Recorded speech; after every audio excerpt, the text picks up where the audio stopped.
Welcome to Before the Butterfly, where exceptional people candidly share about their most difficult days. Join us to hear the stories and struggles that came before your favorite success stories. Every butterfly was once a caterpillar, after all. I'm your host, Alexandra Joy, and this is Before the Butterfly.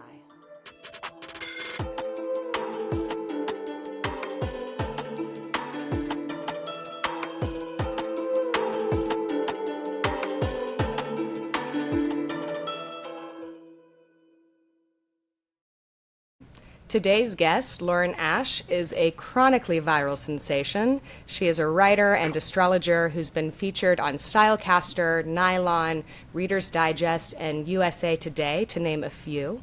Lauren is currently Parade Magazine's senior astrology editor and one of my personal favorite TikTokers. Welcome to the show, Lauren Ash. Thank you so much for having me. I'm so excited to be here. Thank you for being here. I'm thrilled to have you here today. So let's jump in. First, I want to ask you a few questions just about your work, and then we'll jump into your caterpillar, cocoon, and emergence eras. But first, tell us, how did you get into astrology? Oh, that's a funny story. I was a child of the 90s, and so horoscopes were everywhere. I really blame my friend's scary older sister from middle school. She read my birth chart for the first time for me when I was like 14, and it scared the shit out of me. And this is like before the internet, where she was like going to the library and like getting these books and like casting charts. Very like early 2000s goth girl. But like after that, it just really stuck with me, and I was like, oh, this is like really interesting. So I just kept studying passively all through high school, all through college, and it's been like almost 10 years. I would say I was 16 when I started seriously. Wow. So yeah, it's just one of those things that you like never quite put down. Yeah, right. One thing that I really do love about astrology, I am by no means an astrologer, but I definitely dabble, and there's endless learning when it comes to astrology, and I love that. Yes. That's so cool that you got to have that experience so early on that really stuck with you in that way. I love that. Do you have a favorite placement in your own chart? I do. And people who like know a lot about astrology are going to roll their eyes when I say this, but I have Jupiter exactly conjunct my ascendant in Ooh. Leo. Yeah. I'm like, that's some good shit. Like That's shiny. that's some good shit. Yeah. So I think I deserve that though, because my chart ruler's in the 12th house. So Oh, yeah. it balances out. You need the light with the dark on that. No, no, yeah, right. For sure. I think my own favorite placement for myself is also a Leo placement. My Leo Mars that's right on my midheaven. I really like that one. Love that. I love a juicy Leo placement. That's so fun. It's so nice to have something that helps you get work done in the work Yes, sphere.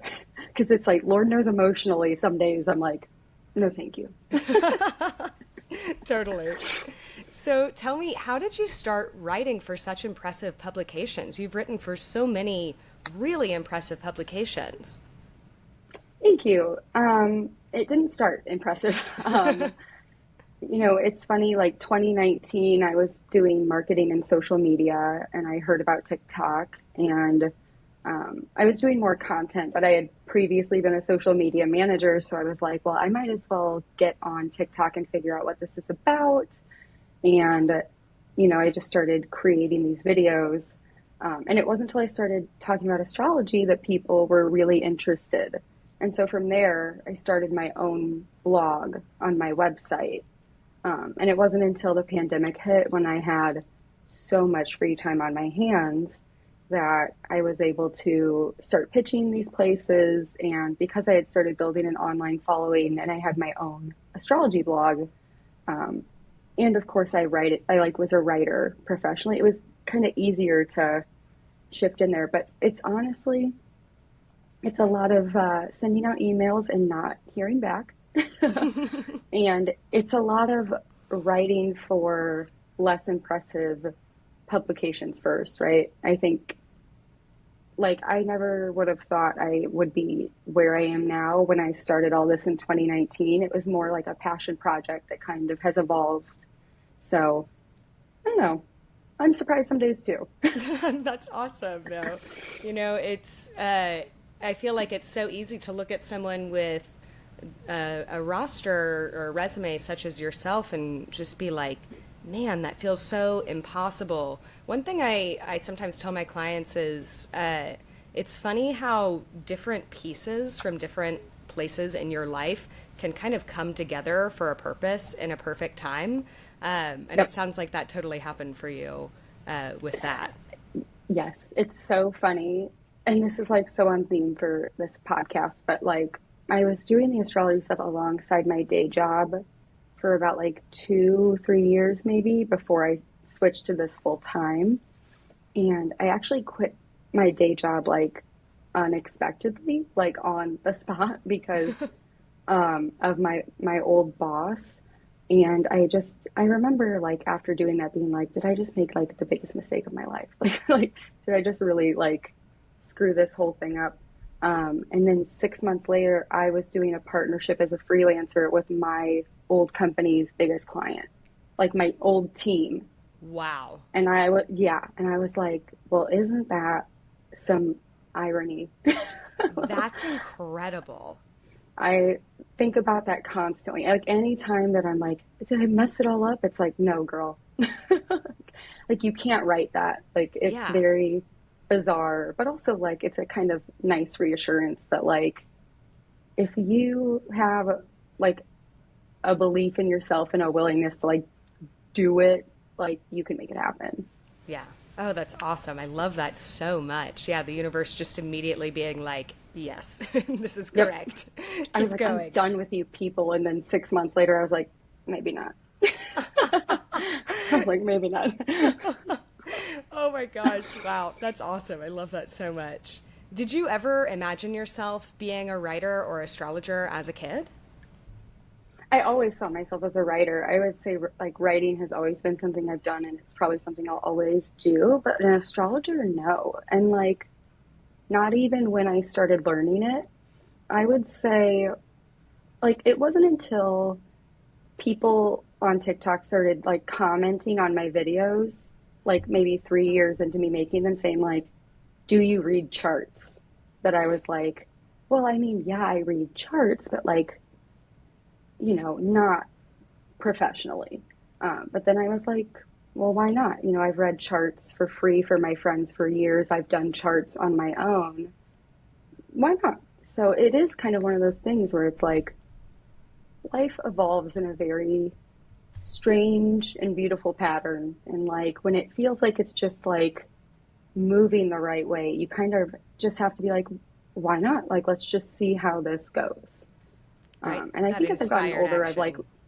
yes, I think as I've gotten older, I've learned to embrace that more. I think when I was younger, I was like, I need to have a plan for everything, you know? Yeah. And needing to have a plan for everything takes me into my next question. I love that. So, you're pretty open online about finding out that you are autistic in your late 20s. Tell me, what Yes. was that like for you initially, like right as you're figuring that out? It was very bizarre because, I have a very I don't know if it's unique, but I was tested a lot as a kid. My situation isn't something where like my parents didn't notice anything. They didn't get me like both of my parents are educators. They noticed very early on something wasn't right and the medical system failed me. Mm, And so it's hard to know like you feel angry at first because you're like what do you like it's textbook like if you look when I'm sure you had this experience when you look at your symptoms and you look at the DSM you're like this is textbook yep. like how the what medical school did you go like um but then again like I think once you move past the anger and like the frustration um I don't know, for me it was really freeing because like I got to the point where I was like, nothing about me is different and nothing about me has changed. I just finally have words for all of these things that have been happening. Yeah, Um, I would say like the first year after you find out, you go through like a full existential crisis, totally. like fully reliving your entire life, like in your mind and being like, oh my God, everything. But once you get past that, you're like, okay, like, you know? Yeah. Oh my gosh. I know for me, and some people might be hearing this for the first time, I'm very open about it on my public TikTok, and my close people know. But if you are someone who knows me kind of a little bit outside of that circle, you might not know. I was diagnosed with autism a year ago. And oh my God, the whole first year, I was just like having such a huge identity crisis because, yes, it made everything make sense. I looked at that criteria and I was just like, how did nobody see this before? And I had the privilege of starting therapy, and I was seeing a psychiatrist when I was 7. We had like some really terrible trauma when we were young. And so we had the privilege of getting to see those doctors. And it was interesting because I was kind of just told that I was very dramatic and very emotional and sensationalizing things. And then that was just really where it was left. Um, and it's wild. I feel like so many young women and AFAB people of our generation just got so wildly failed by the medical system in that way. And Hmm. being in your late 20s and figuring that out, it's just like it it gives you a massive crisis, but then once you get past that, there is a lot of just like air to breathe that wasn't there before. Yeah. And it's incredible how much better life becomes once you start to figure out how to accommodate yourself. Um, Yeah. And I don't know about you, but it was physically affecting my body. yes, Like, like my body has physically changed since I yes, figured that out, started not pushing myself to burn out, when I started recognizing what my meltdowns actually were. Like I'm healthier all around. And I'm definitely, I would say, different in how I um, engage in relationships and everything, and, good and bad, maybe. But it's definitely better for me. And I'm sure you can relate, like the immediate sense of relief of feeling like, oh my gosh, I have control of my life in some semblance for the first time. yes. It's just so confusing feeling the effects of being autistic on a physical, emotional, spiritual, social level, but not knowing what it is. I don't know about you, but for me, I just thought I was bad. I thought I was broken and bad, and that was where it began and ended. And then coming to the realization that that was not the case, that I have something that has a name and is very valid. That, I mean, was just so wildly life changing for me. Yeah. Yeah, and I'm grateful to you. You were actually a huge part of my discovering that I was autistic because you were very open online about, and I've told you this personally before, but you were very open online about what that looked like for you, figuring all of that out, and literally every single thing that you said, I was just like, holy shit, that is my experience. Like, it was like I had written a script for myself in my sleep, and you had come to my house and taken it and made a video. Right, like it felt like such a trip to hear, and it was over and Like, over get out of again. my mind. Yep. Yeah. And then I went Well, and I and took that, the READRS and was just like, oh, yep. oh. And it's interesting because I started making those videos because a mutual of mine had made videos about their experience, and that sent me down the whole, and it honestly, I don't know, I'm sure a lot of people experience this. It actually scared me so much at first that I stopped engaging with her content for a minute Mm-hmm. because I was like, I don't want to see this. Like, what they are saying is really like making me nervous that this is going to be a whole thing. But it's like, you know, their openness was what helped me accept what I was going through. And I thought, if even one person can see themselves in my experience, then I've paid it forward. So it's certainly not like what most of my content is now, but um, it's just, I don't know, it really warms my heart that so many people can finally relate to other people. Yeah.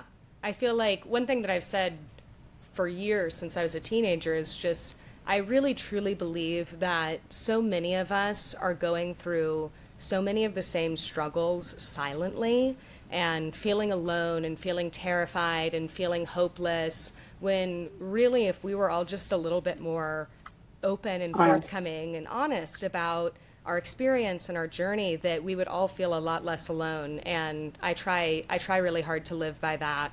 And yeah, and I've just seen it work in that way with you. And that's neat to hear that what you weren't even the first one. There was someone before you in that, and I'm sure that person had someone else as well. It's just it can feel very scary to be open about being autistic. For a plethora of reasons, but I really, really think it's very powerful to be able to and give someone that key, and they can choose to open the door or not, but they have Hmm. a key all of a sudden for a door that has been locked with no key for forever. If that's what's, behind their door. We all have different things behind our door, so to speak. Right. Exactly. But yeah. So tell me, what has been the most impactful in terms of accommodations that you've made for yourself on a personal level?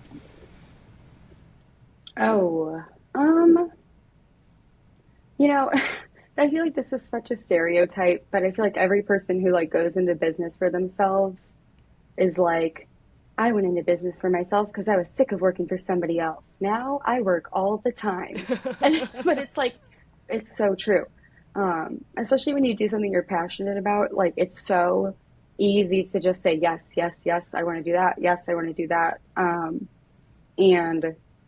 you know, it took a few heart to hearts with my husband, even sitting me down and him going, you can't do all of this, for me to get to the point where, you know, when you start your career, when you start whatever change you're making, you say yes to anything because you don't know if and when you're going to get another chance, and you need to be doing that. But then there comes a shift where you need to start saying, like, what's the most impactful, important stuff I can say yes to? What's a nice opportunity, but maybe not for me? Because otherwise, you can't burn at like that speed your whole career. You have to make that pivot. You have to be a little choosier. Um, and so what I just really believe in, like, again, the paying it forward thing, like, hey, I can't do this project, but I know some other writers looking for work. I know an astrologer who specializes in pop culture stuff. Like, let me hook it up. Let me get you talking. So I think that's one thing. And I have so much Leo energy in my chart. I love to create. I love to do stuff. And so it is a bit of a pride thing because, there's a part of you that's like, no, I could crush this. Like, let me do it. And then there's another part that's like, many people would be good at this. Like, you Yeah. don't have to do everything, and you shouldn't be And doing you it all. should So, not. Yeah. right. So, I think that's something that's definitely like, it's deep in my relationships with other people, but also like it's given me a lot more in my toolbox for setting boundaries. Yeah. Oh, that's awesome. That's so good. Okay, let's jump into the caterpillar era. What time in your life would you consider your caterpillar era? I would say pretty much everything leading up to college. And I do think that is part of like the autism late bloomer thing. But like until college, like I had a very limited social life, social circle. It was pretty goody goody church girl, reads books in the library during lunch vibes. And I just spent most of that time like reading and writing, honestly, going to school, being a student, doing what you're supposed to, because I had big ambitions of being an author. So that was the plan.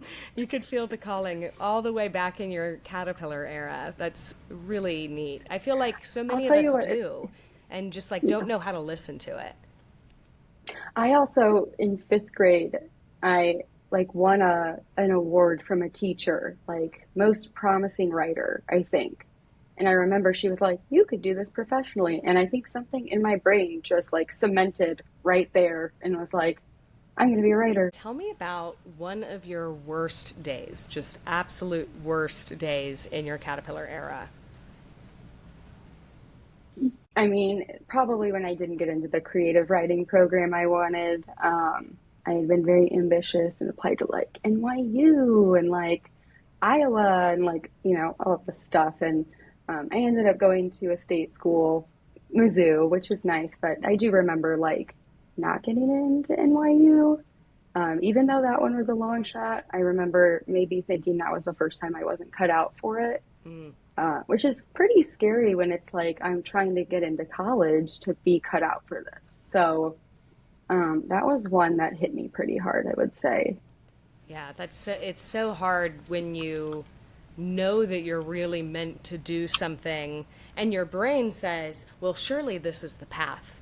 This is the path. The path, The right? path." And your brain, yes, convinces you it's the only way to get to the destination. Exactly. And Yep.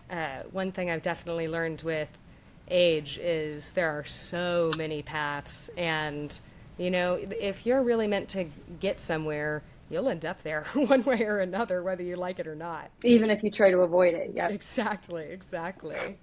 What do you feel like held you back in this era? What do you feel like helped push you forward as well? I think inexperience. I think at that age, it's just inexperience and it's naivete about like how the world works and like what it takes to do something. You think like, I'm spunky and creative and energetic. That's enough. And it's like, it's such a small part of it. Yeah. So I think, yeah, that's probably the big one. Right. I feel like it's very easy when you have some like X factor and you have some X factor to be like, all right, world, are you ready for me? Here I am. Yeah, here I am. Oh my gosh, I definitely was the queen of that in my early 20s, for sure. And yeah, what helped you kind of push forward from that time, moving into your cocooning and emergence eras? Where did you kind of start to see changes in yourself that ended up being really beneficial for you? I think once I got to college, and I'd always been a creative writer and like a story writer. And so I think for the first time I was like, how can I use these skills to pivot to something more marketable, ironically enough. And so I think that's when I started just thinking bigger about how I could use the skills I had. That was also like the first time I got a taste of like social media as a job, which I think also just like it kind of shows how things unfold in a very silly way. I'm 22 running Steak and Shake's Facebook account for a marketing internship, um, replying to people who are like, my steak burger was cold. And you're like, Steak and Shake is very silly. Like, it's like, how can I know 10 years from that I'm going to be a social media influencer? Like the concept doesn't even exist at the time. And so I think Yeah. that's like part of the cocoon phase where you're like, this is so unknown. I'm just going to go in. I'm just going to retreat to what I do know and try to figure this out. Yeah. Um, you know, I think just having the courage to do that is such a huge part of the journey. Okay, so I think it's something everyone gets to. I think it's like, when do you find the courage? yes. And I think it's like everyone finds it at a different time in their life. Yeah. And it's interesting for different people what it takes kind of adding up what circumstances, the time, all of that. Because it's so different for all of us. But it's a really neat thing once you get to just kind of get to that place of like, for better or worse, I'm going to just kind of trust this and do what I know I can do. Hmm. What would you say to yourself if that caterpillar version of yourself was standing in front of you right now? I would say drink it all in. Like, really just enjoy it because I think it's really easy to get caught up in like where you want to be at that stage that you can forget that like so much of the magic happens when you're first starting out. Yeah, right. And that's what people look back on once they have it all. Hmm. Yeah, that's very Especially when wise. it gets hard, you look back and you're, one thing I try to remind myself is like, remember when this was everything you wanted. And it Mm, still is.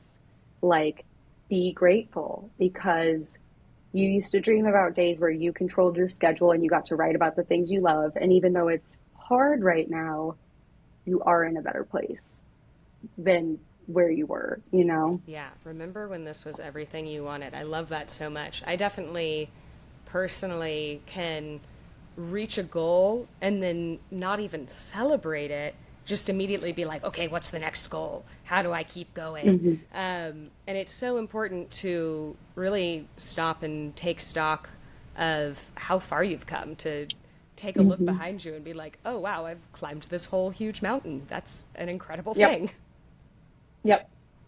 So tell me, what started your cocooning era? When did you start this era of kind of going more inward and starting to figure it out?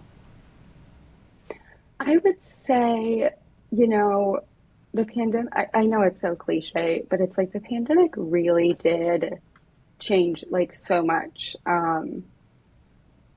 My husband and I had been working at the same company and he got laid off and I didn't. And that was really hard. Like that was like very hard. And I think like part of the cocoon era for me was like hardening up and it really takes an emotional toll.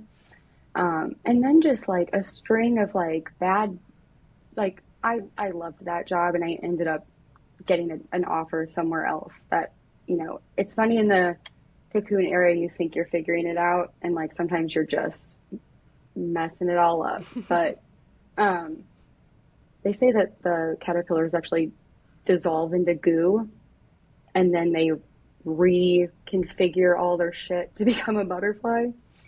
So it really kind of did feel like I was melting, like from the inside out. Like, I thought I had gotten this other great job. My boss ended up being like terrible.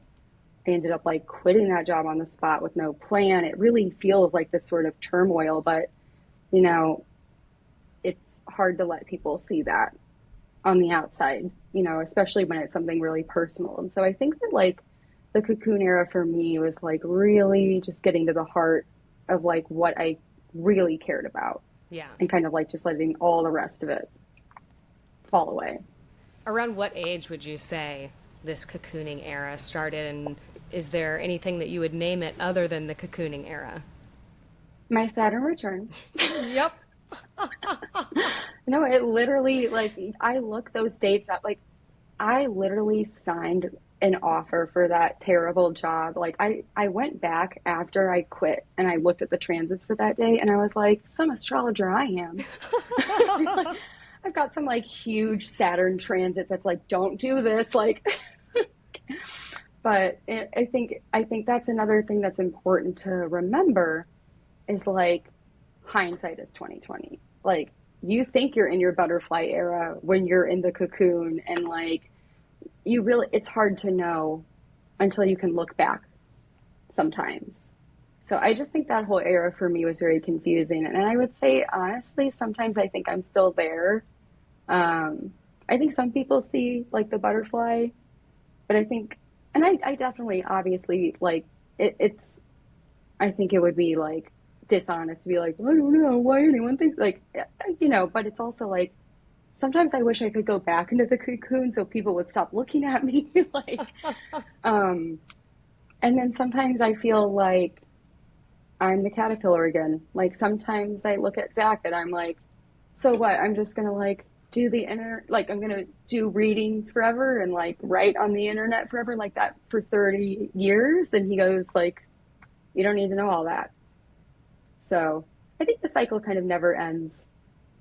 And I think at certain points in our life, like, I'm a butterfly in my relationship and maybe a cocoon again in my career. I think it always shifts depending on like what's happening with you. So, Totally. I'm very much of that mind, and that I feel like we have kind of this larger hero's journey, butterfly journey, metamorphosis, whatever you want to call it, throughout our lives. And then within that, there are all of these different life cycles throughout it. I feel like in my larger journey, I'm just now kind of entering into this butterfly territory, but there have been a million other times, like in smaller metamorphosis within the larger journey, that I've hit that butterfly moment and then have suddenly been the caterpillar again. And Yep. yeah, I definitely also relate darting in and out of the cocoon. I need to just kind of close up and I do that every totally. now and again. Yes. I need to cook a little longer. Hold on. Yeah. Okay, so tell me, what was holding you back in your cocoon? Oh my gosh, I remember this so clearly. I remember sitting on my patio after a meeting with my boss, like a really bad meeting before I had quit. And I remember like crying and like literally saying to myself, you have to, because I had been doing that job and all the astrology stuff at the same time. I've been, weekends, nights, all that stuff. And I just remember telling myself, like, you have to quit your day job for this to take off the way it needs to. Like, this is at the point now where you can't do both. And I remember telling myself, like, when I have an opportunity to do this full time, I will quit my day. It was this thing where I was like, I'm just going to quit and hope that the freelance projects start coming in. Like, I need something more solid. But the solid thing, was what was actually holding me back. Um, and I stayed at that job until it got to the point that it felt like I was being pushed out. And, it's so funny when you look back because I was trying so desperately to make it work because it was a good job and it was so prestigious and blah, blah, blah. But I was like, not only do I not like doing this, I'm not respected here. Mm. My boss clearly does not like me. Why am I fighting so hard to do something I hate so much when I've got this thing that I could like suddenly spend all my time doing? Um, yeah. Yeah. It is interesting when you kind of, as you evolve in your journey. I feel like I definitely see this as a pattern in my life and in clients' lives of like sometimes the thing that at one point was the goal, was everything way up there, ends up being the thing that is holding you back later in your life cycle, so to speak. And it's Hmm. very that something that maybe was for you for a time is no longer for you, especially when it's Hmm. been that kind of safe, secure thing. Thing. But Hmm. I feel like that happens a lot as we continue to grow. I think it just happens as an inevitability in life. And I think a lot of people spend time just trying to keep things the same as long as they can, which I don't begrudge, but like I've certainly been in bad situations longer than I should have because I couldn't let go. Yeah. And I'm sure everyone has a situation like that, professionally or otherwise. Oh, yeah, for sure. I definitely know that I have done that more than I would have liked to in my life. So, Oh, to be a girl. oh, to Yeah. be a girl. For real. What do you wish you knew back then? I wish that I knew you can just walk away. Ooh, You can just quit. that's You can good. just quit. And I ended up quitting that one job I keep referencing, like in the middle of a one on one with my boss because of how she had been treating me in that meeting. But it was also, there had been dozens of other meetings just like that where my brain had been like, you don't need to take this. Yeah. And then my mind had been like, but the job. Um, yeah, you can quit if someone is disrespecting you, if it's just not for you anymore. Um, you can walk away. I, I and quitters do get ahead sometimes. oh, yeah. I like the whole winners never quit. I don't believe that. I understand the context, but like I totally, you can leave. yeah, go. I totally agree. I feel like I've seen some people, really put their nose to the grindstone and give absolutely everything to the same company for decades, and with this kind of carrot of promise that you'll get to where you want to be eventually, Hmm. and then they just kind of plateau, whereas someone who might have been in the exact same position can quit, and then someone else sees their value in a different position and skyrockets them. Whereas if you're in a place where someone who is in charge of you, a boss of some kind, is not really seeing your value, is not really seeing you clearly, it can really be a terrible trap, you know? Hmm. Because you're caught in this game of trying to prove yourself instead of actually doing what you're good at. Exactly, exactly. And it's so hard for our egos to move out of that game because it plays Hmm. into whatever complexes we have from earlier life of not feeling good enough or worthy enough or whatever. Hmm. Yeah, such a weird thing. Okay, so moving into the emergence era, when did you see that first beam of light where, you haven't quite seen your own wings yet, but you're starting to break free from the cocoon out to the other side? Yeah, so I quit that job in November of 21, I believe. Yeah, I think that's right. And I had been pitching and just trying to, not even pitching like articles to be placed. I was just trying to get press features. I had never been published in a digital magazine before for my astrology stuff. And so I remember um, the very first feature I had was with Bustle. Um, and I remember I had sent like 70, 80 emails like, hi, I'd like to be featured in this. Like, I'm an expert. Like, let me help you out. Like, nothing. And I will never forget the morning I got that email being like, hey, we'd love to feature you in this piece. Like, can you send us some quotes? Um, I've never written faster in my life. I've never written more in my life. I'm like standing at the kitchen island with like my coffee. I'm like, this is it. Like, finally, someone sees my genius. And it was maybe like one or two quotes in an article that another very talented writer who I'm still connected with wrote. But I remember being like, this is it. Like, this is it. Yeah, And from there, I was like, now that I've got proof I can do this once, like I can do this again. right? Like even if it gets slow, even if there's a lull, I can do this. Like this is the proof. Yeah.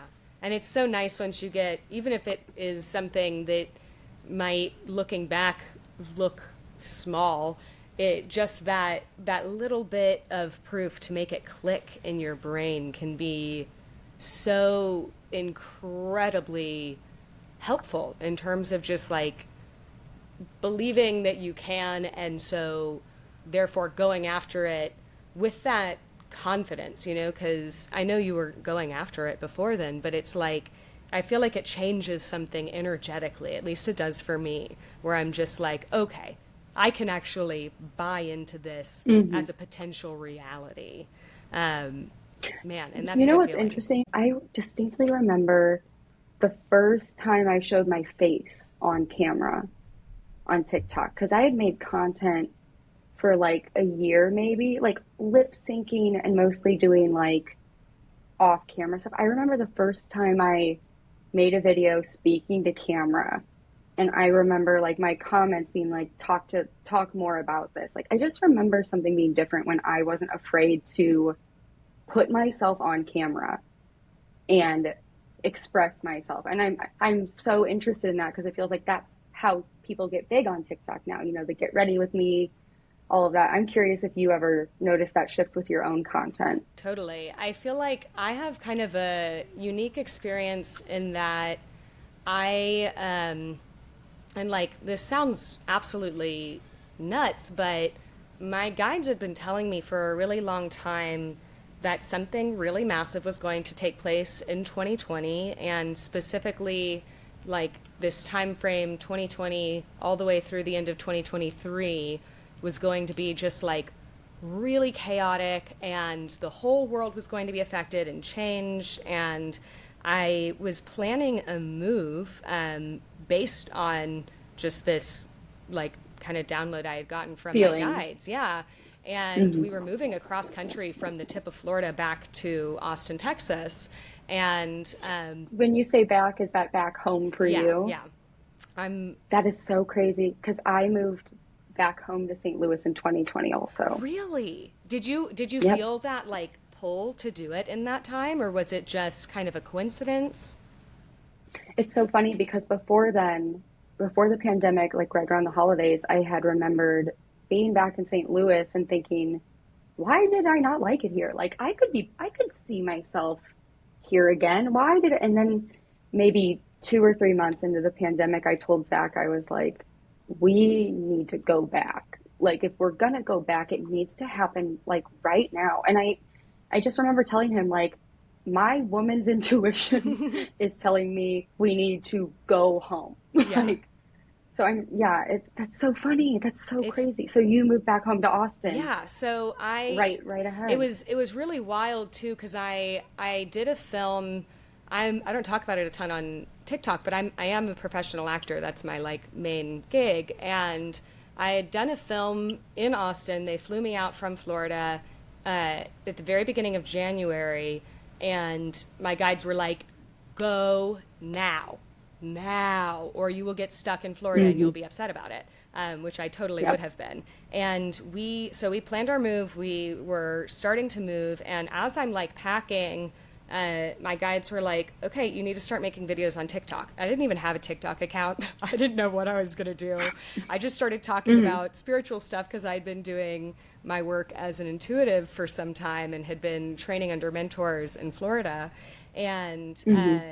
it was wild, just like from the get-go. I had an audience, and people were just, like, showing up and were very there for it. And then the pandemic happened, like, immediately after, because we actually arrived in Austin on March 12th, 2020, which Oh my isn't that, God. like, chilling? And that was the day that it My officially work got came. shut down March 10th. Yeah. Yeah, so that's like that. Yeah, it's literally that the 8th to the 15th.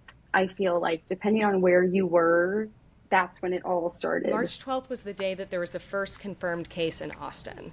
And so it was Wow. crazy because Welcome to yeah, Texas. welcome back. Welcome.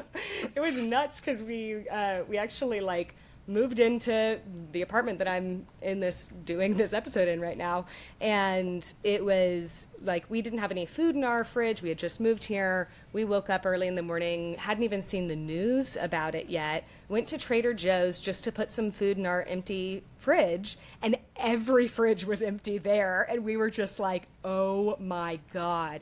And I'll never forget. No toilet paper. Yeah, just crazy, just absolutely crazy. I'll never forget my You deserve a husband. medal. Yeah, You deserve a war medal for that. Are you kidding me? it was nuts. Our first load of groceries was really random, just like whatever was picked Vanilla over. Yeah, wafers, pot roast. It's just whatever. like the last naan bread in Oh, the bottom of the freezer. I had to, like, pry it from the yeah. bottom. It's a freezer burn. I'll never forget my husband, my now husband, then boyfriend, turning and looking at me and just being like, "You were right. Like, holy shit.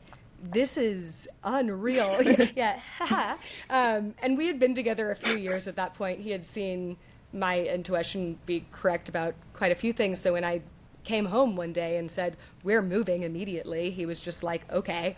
And thank God I didn't get any flack from him on that. But yeah, so I entered into TikTok just before the pandemic, like, just before the pandemic, and then the second that everyone was home, people were just, like, I think, really desperate for entertainment, desperate for any kind of insight or spiritual guidance, regardless of any kind of religious background or non-religious background. I feel like it was just such a kind of crisis point for all of us as a collective. And so I was just talking about spiritual stuff on there, and uh, people were people were game for it. And it was kind of crazy because I had worked for like 5, 6 years trying to get like an acting account off the ground on Instagram. And finally just like kind of gave up on that, had like an Instagram and a Facebook. It's still out there, but I don't do anything with it. But it was like a really wild thing because I was trying to be something that I wasn't, I think, in creating that account. And the second that I really put my like full authentic self forward, that really, like, it was just immediate traction. And I do think that is such a thing, just like as soon as you have the courage to do that, it's amazing what you can kind of call in as far as an audience goes. Yeah. Yeah. It's crazy how fast it all starts to line up with each other. Yes. Right. And then it's just, when I started making those videos, I could have never in a million years conceived getting hundreds of thousands of followers and millions of views. Those numbers are still something that I cannot conceptualize when I can't think about it. No, I can't at all. It makes me freak out and want to disappear. And those are only the people following you. Right? You think about how like 90% of the views on any TikTok are just for you page random. Isn't that just like... I'm like, what? Stop. Like how it is. And yeah, and I do think sometimes about like, I'll notice someone that I watch their videos all the time on like my For You page. I'll be like, oh, I don't even follow them. I see all of their videos. And then I'm like, oh my gosh, there has to be even more numbers than I'm aware of that have eyes on me. And yeah, I can't even think about it. Yep. It's terrifying. I have a Scorpio rising, so I'm like, how dare you perceive me? Yeah. Absolutely not. I have my son's in the 12th house, so I'm like, you can perceive me, but not like that. Yeah. I feel like don't look behind the curtain. I'm always at war between that like Leo midheaven, Leo Mars, and my Scorpio rising of like, hello, I'm here, welcome to the show, and then like, oh my God, how dare you look at me? Sometimes I don't think I've ever like made a video or like said this or admitted this out loud, but sometimes I'll go back and watch a video and I'll just be like, no, and I'll just like private it. Like, like I don't know what it is. It'll be like I feel like my 12th house son will be like, we said too much. Like I'll just yes. And then I'll have people be like, where'd that video go? And I'm like, limited edition TikTok. If you saw it, you saw it. If not, it's there, but it's gone. Exactly. I do the same thing. I will delete things. I'll go watch it hours later and just, something in me will be like, and I'll delete it. Mine could be months later. Like, yeah. And it's not like, it's not like a, oh, I shouldn't have said that. It's more like, yes. Like, it's more of a like, no. Oops. Yeah. I'm like, oh, yeah. I couldn't tell you. I think it does come with like the autism. Oh, I'm sure that's a part of it. I don't know what it is, like, but yeah, that's just a funny, and also like the 12th house sun thing where I'm just like, that was too emotional. That was because mine's in Cancer, so I'm like, that was too real. You're like, oh, those were all of the big feelings. Yeah, I feel like when I delete them, generally big feelings are somehow involved. Yep. But yeah, I do like to see it as a fun little like, if you saw it, you saw it, Number one fans only. It's lore. Yes, it's deep in the lore. No one will ever find it. Yeah. Exactly. That's the mindset. Okay, so back to your emergence. What do you wish you knew right before emerging? It's not going to fix everything. Ooh. And it's not going to make you feel happier, like flat out. And I feel like, again, that's something like everyone tells you. But like, if you're not happy with yourself, you're not going to want to brag about what you're doing. You're not going to want to have people looking at you. It's just it's actually a very sad feeling. Yeah. And it can turn very resentful because, again, it's like, if you're not in a place where you can congratulate yourself, it feels like everyone congratulating you. You're like, okay, thanks. Mm-hmm. I don't know how else to explain it. and again, the most complicated part is that it doesn't always feel that way. Yeah, It kind of like ebbs and flows. And so, when you do have those feelings, you're like, I was so stoked about this. Like, why can't I just be pleased with this? And, it goes back to like, well, you're probably not pleased with something else yeah, internally. And I'm just very like glad I've been in therapy through this entire totally. process and that I've just had somewhere to talk about it. Yeah, I love therapy. Therapy's excellent. Um, Hmm. and you're so right. That was definitely my experience as well. I feel like for me, fame was definitely put on a pedestal. Fame in any degree was put on a pedestal as like this marker of success and triumph. As someone who like grew up acting, that was always like Hmm. what you're going for, because that means that you're doing successful work. Hmm. And then and getting just the tiny slice of it that I've had on TikTok, it gave me a little bit of a crisis, realizing that like, no, it does not fix everything. It does not suddenly heal all of those wounds.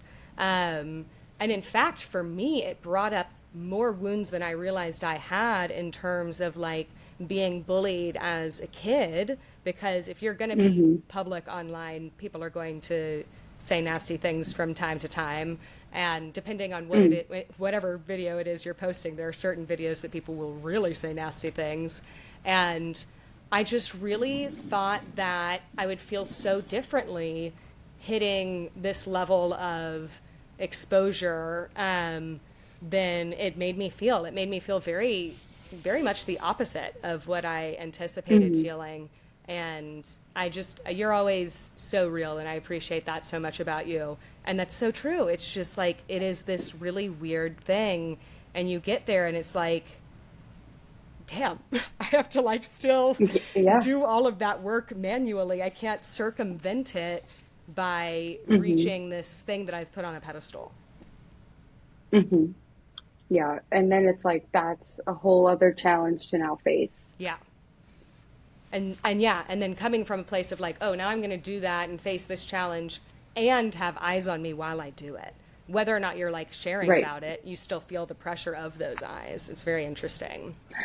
Well, and that's the thing too, is because, you get to a point because of your authenticity, but then it becomes a question of, if I talk about this stuff, is it going to seem ungrateful? And I always tell people when they ask, like, my day job was harder than anything I do now. Like, I definitely work Yeah. more now, but it's on my terms. But I've just always erred on the side of paying a professional to talk about it.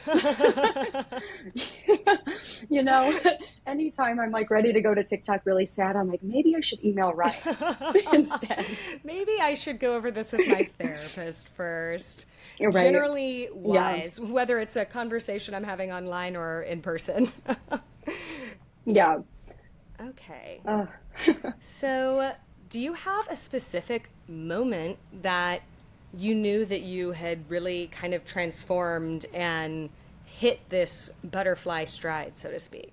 um, the one thing time and time again that strikes me, um, I've had it happen like maybe a handful of times, but people emailing me about my autism content actually, which I don't make it anymore because of how some people talk to you in the comments. Like it's like the amount of times I've made a video where I've been like, I'm autistic, and people have been a certain way my whole life because of it.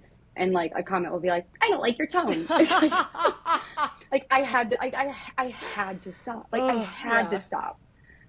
I left all my old videos up, but like to this day, I still get like I'll still every once in a while get an email from someone who's like, I got tested because of your videos and it changed my Yeah. life. Um, and the astrology thing has given me a lot in my life, but like nothing has really meant more to me than knowing that those videos actually help people Yeah. because I'll never forget how it felt when I finally had all the pieces click. And um, I don't know, that's definitely something that I'm like, if all of this goes up in flames tomorrow, like tomorrow, if I have to go back to doing like a regular job or whatever, like I have that. And like those people have that to hopefully give to other people. I don't Yeah. know. And it just, I hope, I totally feel that. I get all kinds of DMs all over the map because I make all sorts of different kinds of content. But the Mm-hmm. thing that hits me the hardest is people saying that they've, and I also, I have the same kind of thing as you do of like, sometimes I don't want to make any content about my autism and I'll go long periods of time without talking about it at all because, yeah, it can Mm-hmm. be really difficult and you can get all kinds of crap in the comments. I've had people tell me I'm not autistic because I can speak. And it's like, that's not how that works, but okay. Yeah. But And these are the same people who are like, there's just something about you I don't like. And it's like, yes, I wonder what it is. I get a comment every now and again where someone will say, "You're lying. I can tell it in your eyes." And I will always it always pisses me off, but I will always take the time to respond and be like, "Just so you know, I'm on the autism spectrum and autistic people literally hold tension in their eyes differently than neurotypical people do, and that is what you're seeing." At just I'm like, I'm trying to pay yeah. attention. I'm focusing. I'm showing you. I'm showing you that I'm here. Um, I'm like, in my brain right now, I'm literally saying, look at his eyes, smile and yes. nod. Ah, like, Aha. Yeah. right. And it's so funny when you don't know you're autistic and then you find out and you notice those little things. Like someone walks up to me and I always notice my eyebrows go like just that automatic, like, immediate masking. Or yeah. Yeah. It's so funny. It's so funny because when I was getting tested, I got the whole like, well, you've had like long-term romantic relationships, so you can't be. And then I said to my doctor, okay, well, my big ex was autistic. One of them, like, diagnosed since he was like 7, and my now husband probably also. Yeah. So what if I'm just finding the other autistic people? And he was like, huh, I guess that makes sense why you dated late. And I'm like, do I have to like you should be paying me. Like, Right? Yeah. It oh is it's so interesting. yeah. I've also gotten that feedback about like, well, how can you be married if you're autistic? And like my husband he's not on the spectrum, but he's ADHD, he's neurodivergent, and comes from a family where there are a lot of autistic people and is very familiar with that. Mm-hmm. And really, my other relationships were disasters. I had them, but they were bad. Yeah. Yeah. Or it's like maybe he's just into bossy chicks Yeah. and I'm like I do feel like it is uh interesting. A lot of the things that my husband had said that he liked the most about me, later I found out were definitely like attributes of my autism. And there were all of these different yep. things that other people that I had dated, men and women alike, were like, I don't like this about you. I don't like that about you. Yep. And so I just really at first was like, oh, wow, I just found my perfect fit. But Yep. I feel like neurodivergent people find each other, and it's been very interesting. I know for me, in discovering that I'm autistic, I have a bunch of other friends that have realized that they might be on the spectrum and are pursuing testing, and some people who have, taken the RADRS and been like, oh, wow, like this is a thing I should probably look into. Mm-hmm. And then anybody who is not in that group is definitely ADHD, like for sure. Yeah. I think also, Joe, like it also just like I get some neurotypical people in my comments saying like, well, I have noticed this and also experienced it. And what I think it's important to like reiterate with people is like, we're not so different. And the social rules that you understand how to play are the same ones I don't. Yeah. So when I don't understand something socially and you don't like it, we actually might have common ground there. And I think that that's what's hard for some people to understand. It's like, you know, you're participating because you can and you're expected Yeah. to. Like, I would give anything to be able to, but I can't. Yeah. I'm not just being a But that doesn't dick. mean we're right. Oh I'm my not just God. doing Are this you to kidding? annoy you. I'm annoyed here as well. Oh my gosh. I could, being in high school was like the Oh, worst because I'm like, I just want to talk about the anime I'm watching and the video games I'm playing, and there are zero girls. Not to stereotype, but I feel like this is like it's a gendered yeah. expectation, right? Like even if there were girls, my grade who like those things, they're not going to advertise it like I would because they're keeping up. And so it's this thing where it's like I'm getting along better with boys because of how we've all been socialized. None of them want to date me because I don't know how to play the coy girly game. I desperately want to be friends with girls, but they hate me because I'm friends with the boys, but also because I can't pick up on and so it's like it's very weird. It's just a very weird dynamic where you're like, I don't want to be friends with boys. Yeah. They're the only ones who will be friends with me. Yeah. Um, it's very odd. I think it's less that way as an adult. I think people loosen up a lot. But high school never ends, so Yeah, it is interesting how that kind of goes. I know for me, I did not have any friends that were girls in elementary or middle school.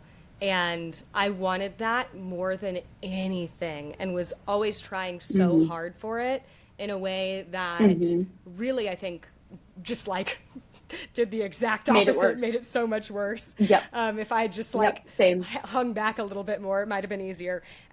Just chilled Yeah, out. it wasn't until high school where I went to a high school with a different set of kids that I was able to, I'd like kind of learned how to play the game of socializing with hmm girls. And I was able to have this kind of clean slate group of four girls that we were just like always together hanging out on the hmm weekends and stuff. We would just basically pick someone's house and stay there all weekend. Go there. Yeah, Yep.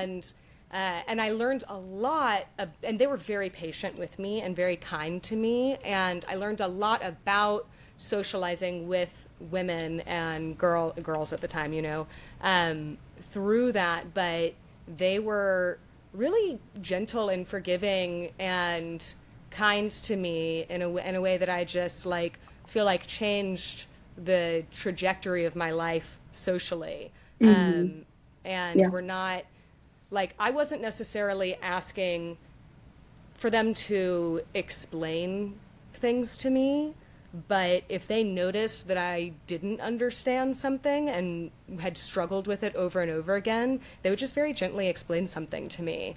And hmm and I really needed that. And I think that that's one of the really tough things about going undiagnosed is just truly not understanding certain social things at all and not knowing why people are mad at you, you know?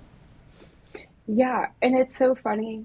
I think I had that experience in college, and so like, but before that happens, to me, it's almost like the people who were mean to me taught me the most Mm, because at least they were saying it.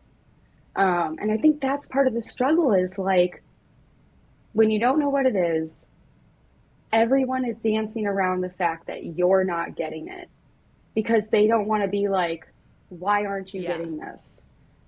And so you either have to have, like you said, a group of people who are very observant, very tuned in, and very patient, um, or in some cases, someone who is not. Yeah. Someone who will just say, hey, you're being weird because blah, blah, blah. And it's like, I think that it can be hard, but it's like, at some cases early in my life, that was almost a Yeah. relief because I was like, oh, okay. Like, I get it. Like, but yeah, I think joining a sorority in college, that taught Wait. me. I'm like pausing my questions. Tell me Oh, here's the real about lore. that. What was that like for you? Yeah, this is the real So lore. I I had gone to one university for like 2 years, and then I transferred to a different school. So I was like, at the school I transferred to, if you rushed a sorority, you got to move in 2 weeks early. You got all your shit early, all this stuff. So I was like, this is great. I'll move to campus 2 weeks early. I'll get the lay of the land. I'll figure out where everything is. I'll rush. I'll meet some cool chicks. I'll drop out. And then next thing I knew, I was pledging. Okay, so what sorority did you pledge, and what was your experience like? I was a Sigma Kappa, and I really liked it. It was interesting for me because I was older than some of the other girls. I was a junior, and so I didn't have the whole like finding myself at 18 in a sorority. So it was more like I got to watch girl politics Ooh. on like a micro scale.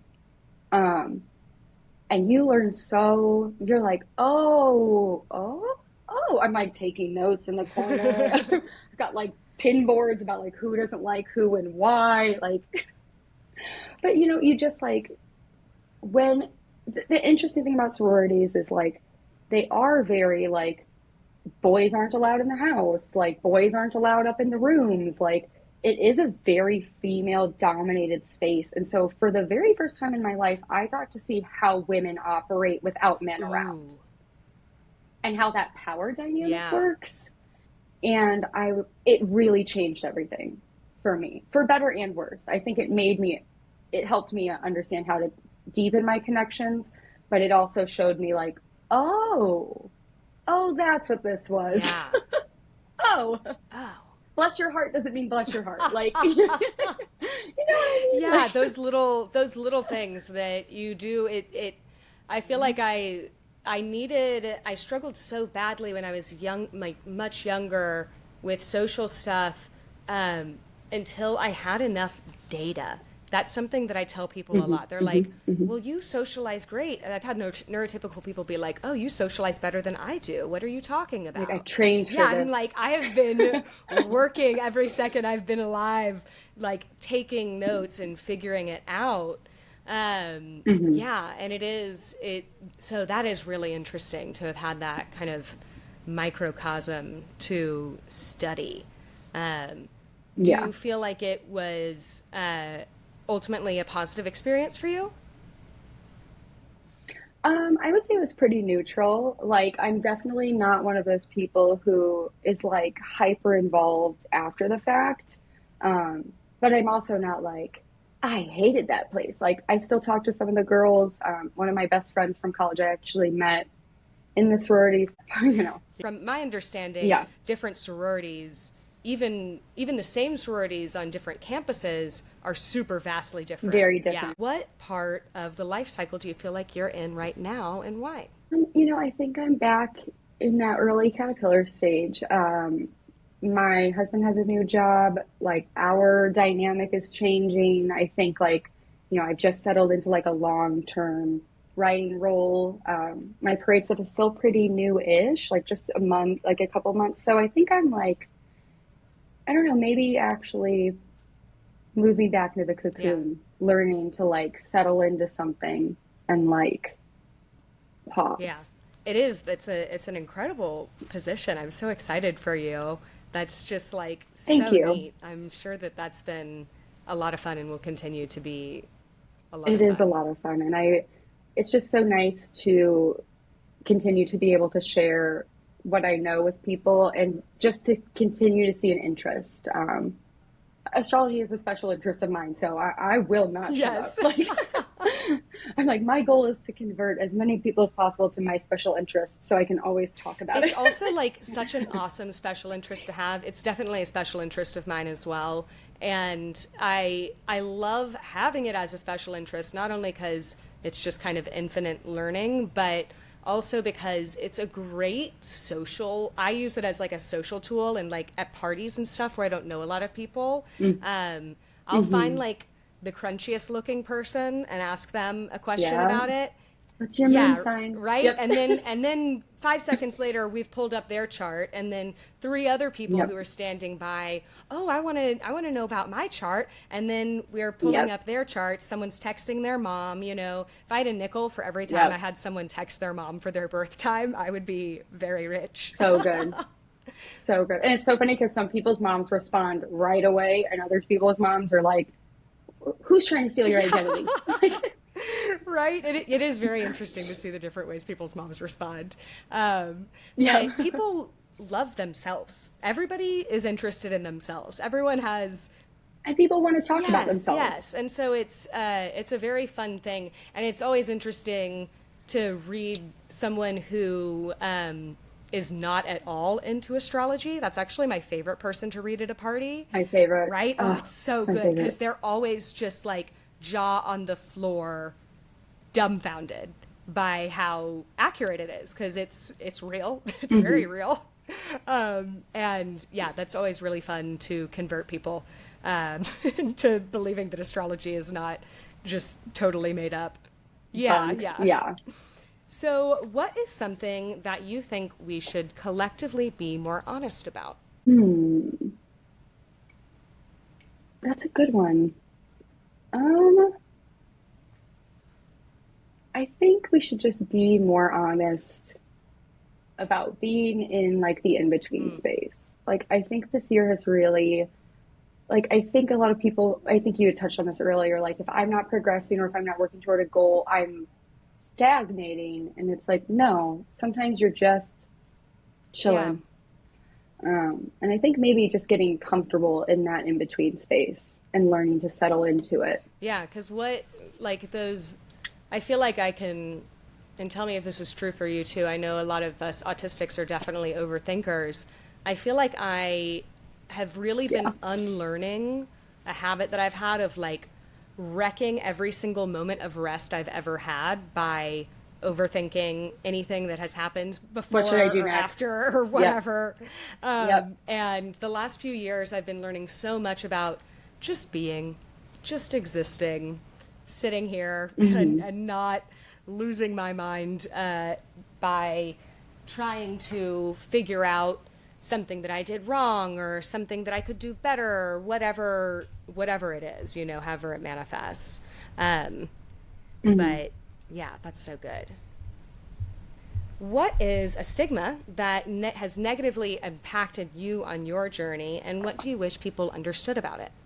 Um, I think like a big thing with autism is the bottom up thinking. And I Can you think, explain that for our listeners who don't know what that is? yeah.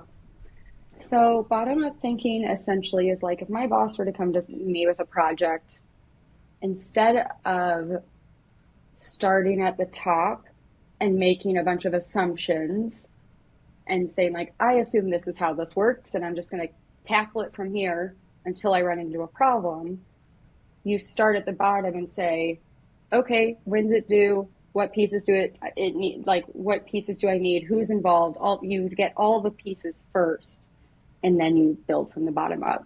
And I think that's part of the reason a lot of people say autistic people are really good at explaining things. And I've been, told like, wow, you're like very good at teaching these things. And it's because like not understanding how something works at its core parts, like I actually can't conceptualize larger than that until I know. Like it I don't have creativity to make that assumption until I understand the parts I'm Yeah, working I have with. a lot of questions, clarifying Right. Questions. Like is there a precedent at Yeah, all? Like for starters. totally. Yeah, it's so yeah, and then it's like so and so I think the thing is that so like I ran into this a lot at the job I quit. I don't know if it was the work culture or what, but like I'll never forget. Like I had a coworker, she was like, I need this email for this thing we talked about a month ago. And I had totally forgotten about the thing. So I'm asking her, okay, who do I need to call out? Do you have the author bios? Do you have like when is this due? Is there a hashtag for this? I'm asking for all this stuff so I can package it right once and get it to her. And she was being kind of dodgy and evasive. She was like, oh, let me look in it, let me. I could tell she was Yeah. frustrated with me. And so I finally said, I'm not trying to antagonize you. And I am also not trying to make you feel like this project isn't important by forcing you to explain it Yeah. to me. I'm not trying to, I am so confused. I was like, I'm confused. I literally remember telling her, I was like, I just got done crying in my bathroom because I feel so overwhelmed. I'm confused. I don't even know where to start with this. Like, I just need the information. And like, I think that was like a clip. Like, I think people, like you said, that weaponizing confidence thing, I think people Mm. can think it's one thing when it's really like, I don't Yeah. understand. And I think another part of it is that, like, with autistic people, when you're brilliant, you're brilliant. And so it's very hard for people to look at you and go, oh, well, this was no problem. And this crazy thing was no problem. But you can't remember to take the trash out, like, or you can't send an email without blah, blah. And it's like, those are occupying two totally different Yeah. spaces in my brain, two different skill sets. And like, I don't have the social knowledge to think top Yeah. down.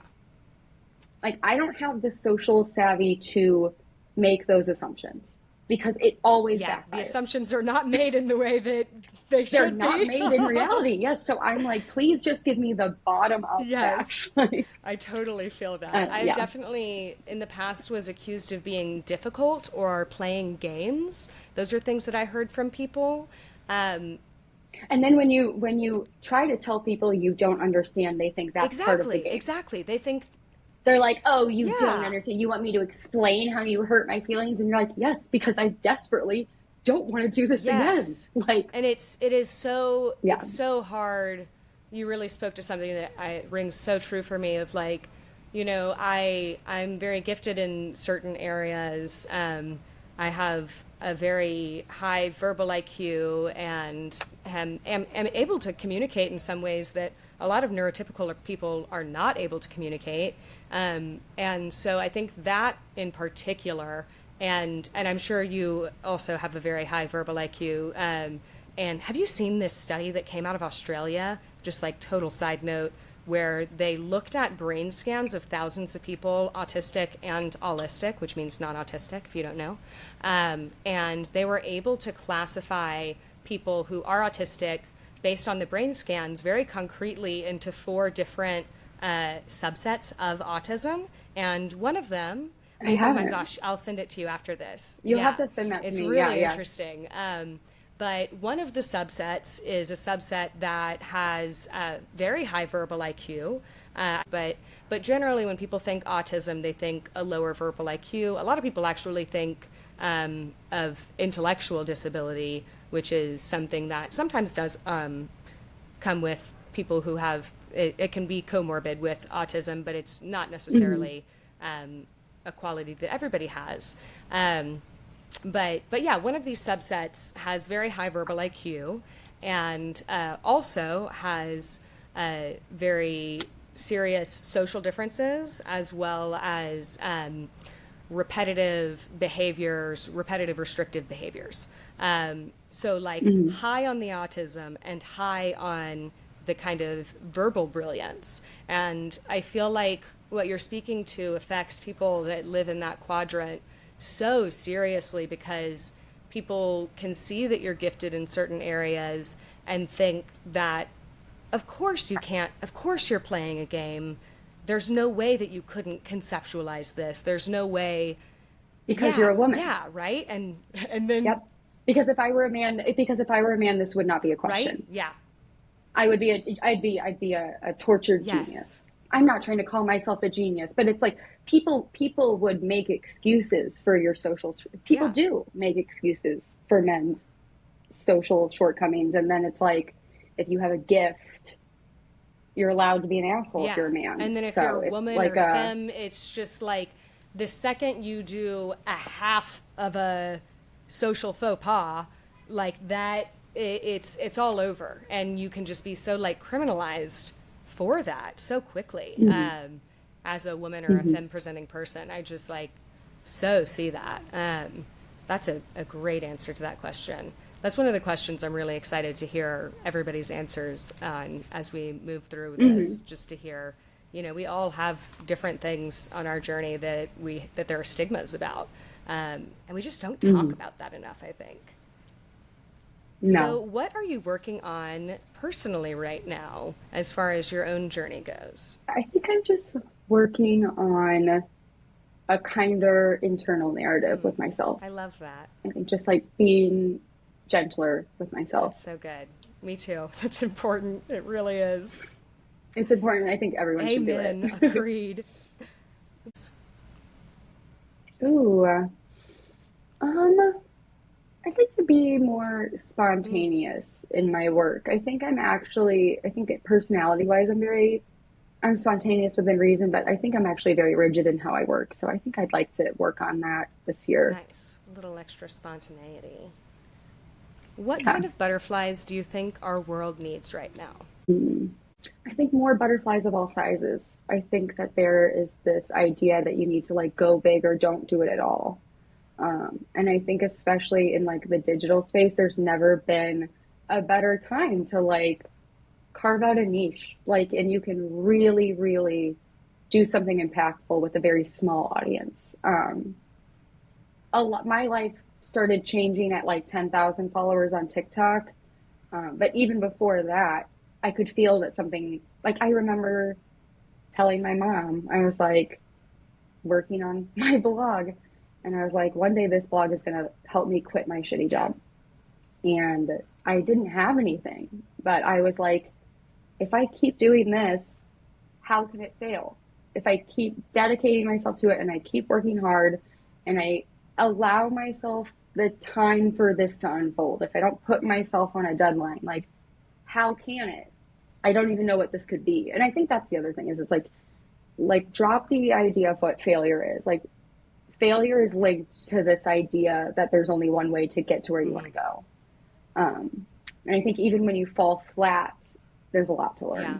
learn. One thing that I love to remind myself and other people of is that there is nobody that you look up to, nobody who has done anything brilliant that has not failed spectacularly before getting to that Mm-hmm. place. Like, if failure is part of the Exactly. journey, and if we try to Mm-hmm. avoid it so chronically, you're never going to get to the peak of that mountain like you want to.